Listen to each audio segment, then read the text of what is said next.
Hey everyone, and welcome to the Dota 2 Builds of the Week, the weekly series where I show you guys top 5 meta builds for each position in Dota 2 to help you get started and to expand your hero pool. I'm Alex, and as always, every single guide that I will be providing you here will be kind of linked in the description below so you guys can use it in-game. And if you like the video, hit the like button. It helps a ton with the whole YouTube algorithm thing. Regardless of that, let's talk about Luna. Luna being the position 1 of the week, and what you're seeing here is a build that is very decisive. It goes from a pure farming build into a pure fighting build, and there's no in between with Luna in the current state of the meta. So what you're doing is you are taking Lucent Beam early because you want to secure range creeps with it, you want to harass with it, secure kills with it, whatever. But you are going to be focusing from there on Lunar Blessing, which is going to provide you with added damage bonus, and Night Vision, which is valuable. And you're going to be going towards Moonglaves relatively early before maxing your Lucent Beam. The reason for this is because the Moonglaves are going to increase your farming potential, and there are even some pros who are skipping the Eclipse at level 6 in order to get Lunar Blessing earlier and Moonglaves earlier. But in most pubs and at lower and mid MMRs, you're going to want to focus on getting Eclipse because you want that team fight ability. There's tend to be more fights, and people tend to expect their cores to engage in fights a little earlier at lower MMRs. So I do recommend taking it at 6.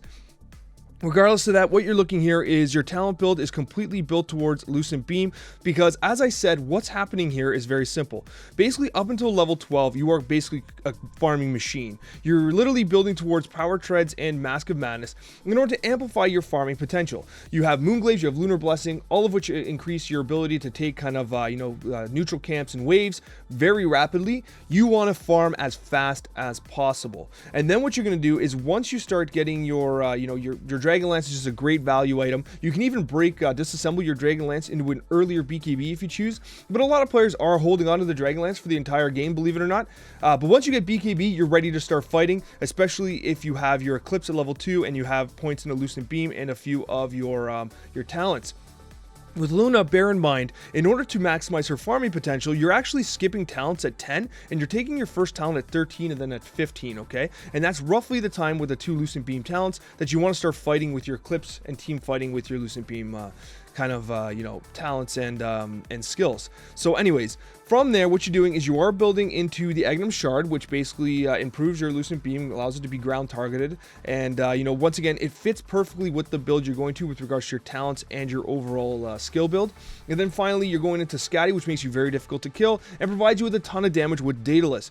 Optionally, you can do things like, go with Infused Raindrops, which increases your mana and survivability. Now, a lot of players do like to go Manta style, which greatly increases the amount of pushing effectiveness that you have as a Luna. Satanic, a great choice as well to sustain and keep you alive. Satanic with a Scotty makes you basically unkillable. And then finally, you can go Hurricane Pike because you have the Dragon Lance. So if you're being initiated on by like a PA or other heroes that tend to kind of jump on you, like a Wraith King with a Blink Dagger, then you can use the Hurricane Pike to generate that distance and get a couple free shots in, and then kind of reset your fight as appropriate. And other items that are just pure value, Sage and Yasha, MKB if you're against, like Wind Rangers and PAs and stuff like that. And finally, your Battle Fury if you're against Svens, and you need that evasion because Sven is really popular in the meta right now, and if he can't hit you, he can't kill you. And so, you have a little bit of lockdown, and that magic damage can help to blow up that Sven if he doesn't have his BKB off cooldown. Anyways, guys, Luna, the position 1, be sure to farm very quickly and then start fighting. You need to farm. This build's all about farming and then fighting. It's like a switch that has to be clicked. For position 2 mid, we've got to talk about Clinkz. And what's interesting about Clinkz is this build actually works very well for position 1 as well. So if you're not a big Luna player and you want to try someone new, you can do Clinkz in position 1 as well. But position 2 Clinkz has an incredible win rate of about 55%. And what you're seeing here is a build that is all around fighting. There's a lot of farming going on as well, but the amount of just pure damage and the kill potential of Clinkz is truly remarkable. You're going your Searing Arrows and your Burning Barrage. Now, Burning Barrage was one of those skills where people were like, this skill might suck when it was first introduced. We're like, oh, it's not nearly as good as people kind of wanted it to be. But those piercing arrows do so much damage and allow you to farm creep waves as they're running towards you. It allows you to farm neutral camps very rapidly because of that piercing effect of the arrows. And the arrows actually apply the effects of like Scotty and can trigger dataless crits and stuff like that. So there's a ton of value, and that's why people are rushing Maelstrom. In fact, there are some pros that are literally skipping Boots and Bottle and going right to Maelstrom from the mid lane so that they can just farm even faster as a Clinkz and then just start murdering people because of the advantage they have from the farming capabilities of Burning Barrage. It's absolutely incredible. But what I would recommend for most people is to start with a purchase order, including a Quelling Blade, because the simple amount of farming you're doing is similar to Luna. Luna had a Quelling Blade as well. I do recommend going Bottle. Clinkz does greatly benefit from the Bottle because, of Skeleton Walk and how mobile Clinkz is. Brown Boots into Maelstrom. Don't go Treads first. Get the Maelstrom first so that you can farm faster, do more damage, take down those creep waves rather rapidly. Go into Power Treads at that point because you want that attack speed and the added damage. You're going to go into Dragonlance because Clinkz is very susceptible to get bursted down.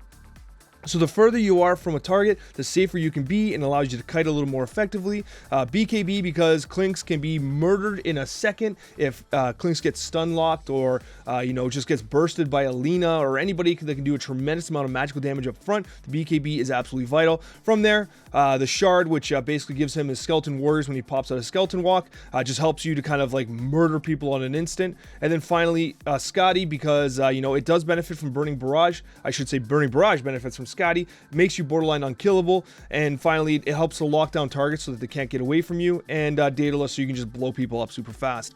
There are a couple optional items. Other optional items include the magic wands if you're against like a Zeus or anyone that kind of tends to spam spells, Invoker, stuff like that.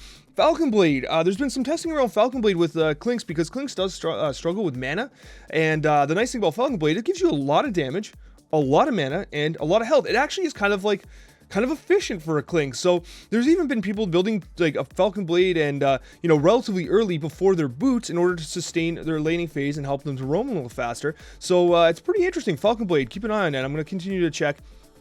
Orchid, if you're a traditional Clinkz player, you like the idea of popping out a Skeleton Walk, Orchiding a guy, and just murdering him, right? Still a valid strategy. Definitely something, it hasn't been seen as often. People are going this farming murder build right now, but if you like Orchid, you can definitely go Orchid. Orchid Deso is obviously a classic Clinkz build. And then finally, you have your Gleipnir. Your Gleipnir building from the Maelstrom later in the game, which still provides you with the farming capabilities, but also the lockdown that Gleipnir provides with the root and the added damage from that root. Overall, though, all your skill builds are being taken at the usual 10, 15, 20, and 25. You are building magic resistance. So I know I just said that, like, hey, Clinkz has a problem with mana. The problem is that the mana regeneration talent, like, you're just gonna have to buy more clarities because you literally get an 8% win rate buff just by taking the 12% magical resistance because Clinkz does suffer from getting bursted down magically. So if you can buy more clarities, it slows down your farm slightly, but it will increase your survivability as you move into the late game because the magic resistance is so viable. Let's talk about position number 3. Night Stalker is back.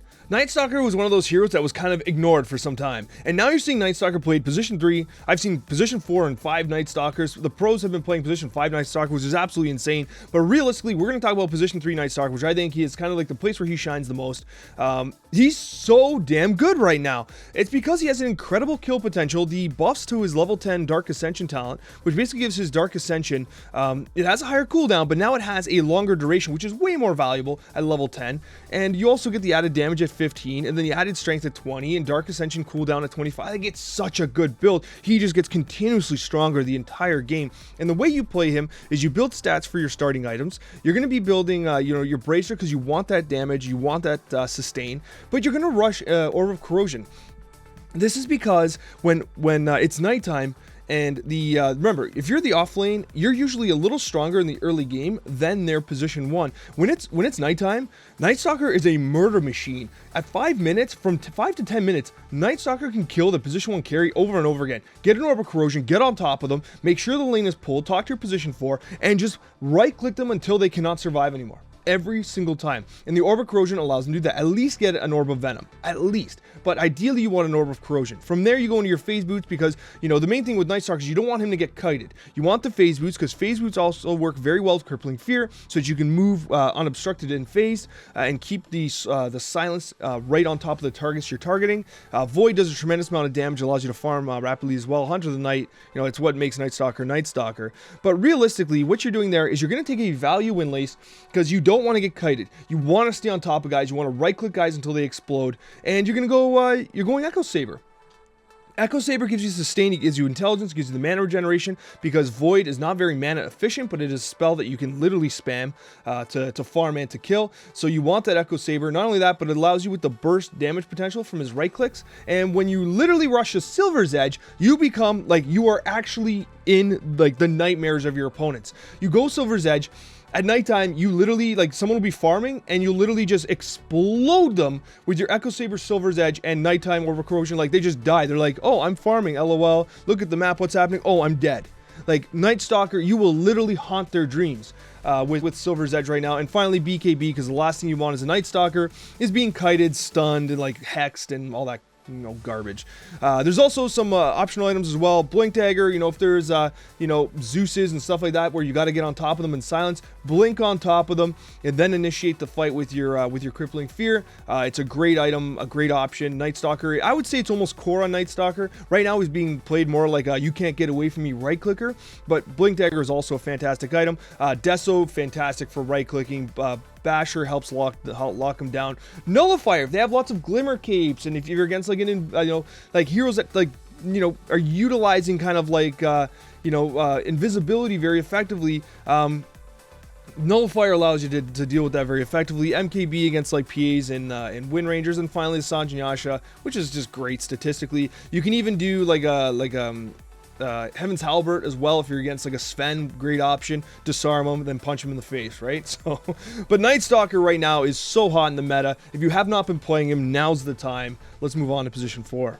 Would it surprise you to know that Silencer has one of the highest win rates in Dota right now? Literally one of the highest. It's like 56%. It's insane. He's going to get nerfed. But the reason for this is because of this build specifically being done in the pro scene. And what's happening is people are going Glaives of Wisdom early, level 1, because, you know, want that int steal and stuff like that for the kills and stuff like that.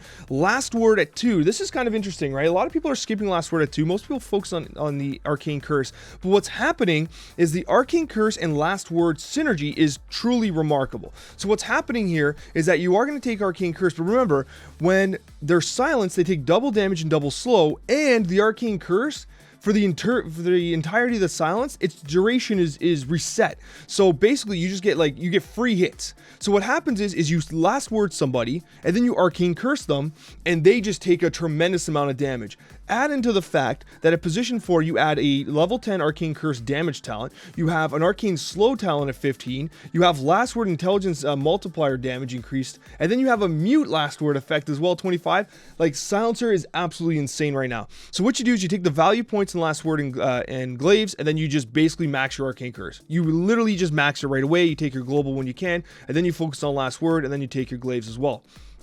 With regards to items, because you want to be really mobile, you want to be like blocking, stacking, stuff like that, you know, Tango Boots is what a lot of people are doing right now. You go into your fast Arcane Boots so you can kind of spam your skills. You know, you could even do a Ring of Basilius early if you wish. That's something I often do on position 5. So it works as well. You could actually do a Ring of Basilius before your boots if you choose. You're going to go into Aether, break down the Arcane Boots, build your Aether Lens, and then you're going to build the Tranquil Boots with, you know, with the remaining brown boots.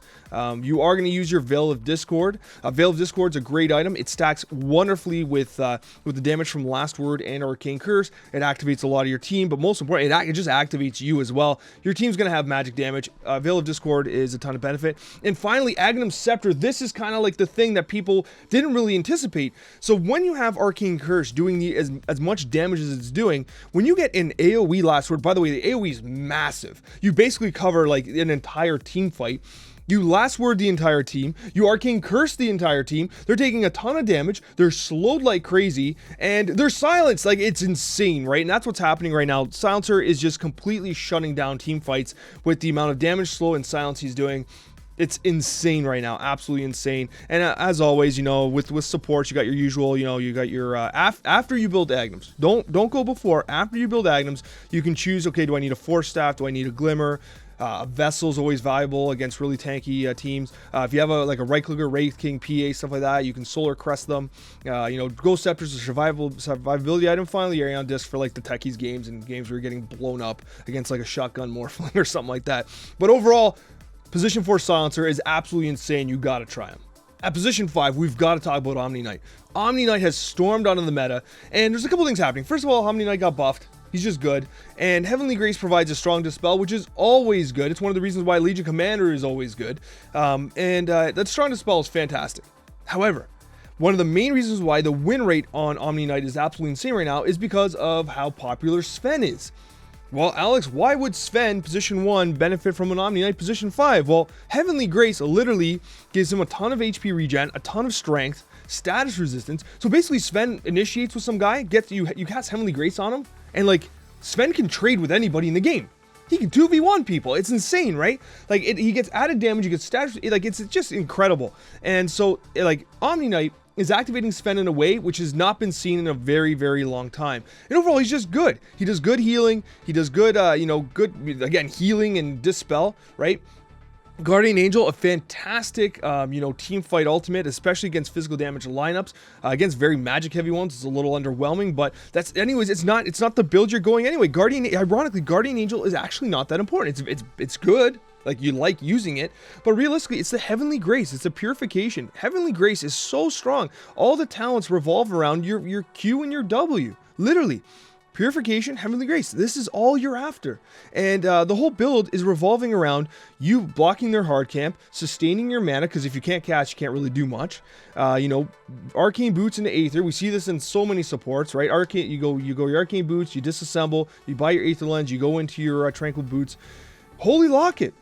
Holy Locket's back, and then it amplifies your healing by a tremendous amount, and it allows you to basically flash heal somebody. You got like, you purify somebody, you Holy Locket them, and then you Heavenly Grace them, and then you all, it's like, the team can't die. It's incredible. And then finally, your final, your position 5, so you're going to be a little poor, but you can get to Octarine Core in later games, which basically reduces your cooldowns, makes you even a little tankier. And finally, with your optional items, you want that mana, kind of mana regen and the sustainability of the raindrops. And as per usual with supports, your Force Staff, your Glimmer, your Ghost Scepter if you need it. Could even add Aeon Disc here as well. But that's basically it, guys. I hope you guys liked the video. Let me know in the comments if you have any questions. And as always, all of the guides are linked below in the description. Thank you guys so much for watching. And a very special thank you to all of our wonderful subscribers. We will see you in the next Dota 2 Builds of the Week.